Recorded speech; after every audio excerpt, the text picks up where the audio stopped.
Hi guys, good day everyone. Shout out everyone.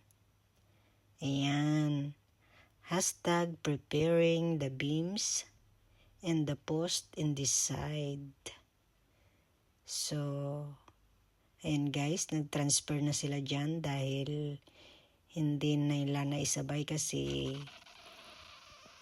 may barracks pa kasi yan dati dyan.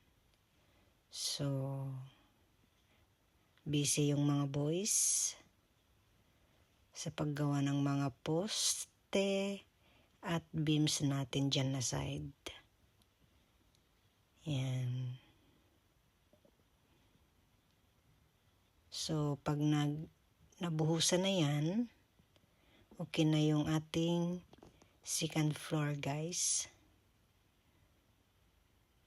At magsisimula na sila sa pag-prepare ng mga poste para sa third floor. Ayan. Ayan. Ayan, panoorin natin yung ating mga boys na busy. So, that's it. Thanks for watching.